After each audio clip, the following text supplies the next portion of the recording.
રાજકોટમાં મેયરના પતિ દ્વારા સરકારી જમીન પર કથિત બાંધકામનો મામલો ગરમાયો।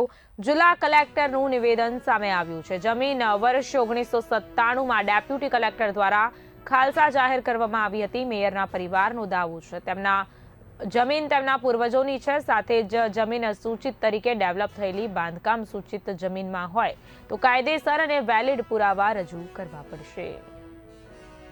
एक्चुअली आ जमीन जे छे आमां सूचित सोसायटी डेवलप थई छे अने 97 में डेप्टी कलेक्टर द्वारा आने जे जमीन जे छे आ खरेखर आना पूर्वजोनी जमीन छे पण 97 में डेप्टी कलेक्टर द्वारा खालसा करवामां आवी छे अने आना पछी आ लोकोए 2017 में आने माटे एप्लिकेशन मूकी हती जे रिजेक्ट थई छे।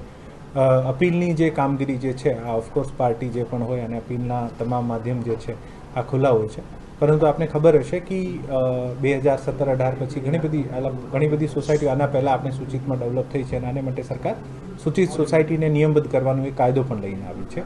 सो आ प्रकारनो बांधकाम छे जे आपणे आखा राजकोटनी पेरिफेरीमां लागू पड़े छे कि सूचित बांधकामनी श्रेणीमां आवतुं होय अने सूचित बांधकामनी श्रेणीमां तमाम रहीशो जे छे आने सरकार अधिकार आपे छे कि पोतपोताना वेलिड आधार पुरावा रजू करीने आने आप नियमबद्ध करावी शको छो। तो आ प्रकारनो एक बांधकाम छे जे पण अरजदार अथवा वच्चे पण 2021 અને 24માં પણ એક શક્તિ સોસાયટી અને એક બીજી સોસાયટી દ્વારા પણ આ જ સર્વે નંબરમાં સૂચિતમાં આવેદન પણ કરવામાં આવ્યું છે। સો બેસિકલી આ ક્રાઇટેરિયા જે છે આ સૂચિતમાં આવતા હોવાથી અરજદાર જે છે આ પોતાનો એક્સરસાઇઝ કરી શકે છે અને આને જ કારણે આ બીજી જગ્યાએ જે સરકારી જગ્યા ઉપર દબાણ હોય આના કરતાં ડિફરન્ટ છે।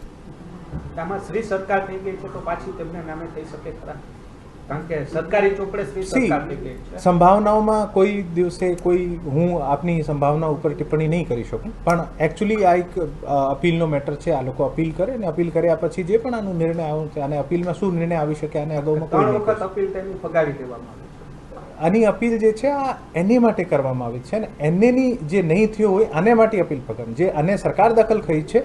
આ મારા રેકોર્ડ સુધી જ્યાં સુધી મને ખબર છે અપીલ કદાચ કરી હશે તો મારા ધ્યાનમાં નથી, મારા રેકોર્ડ ઉપર નથી।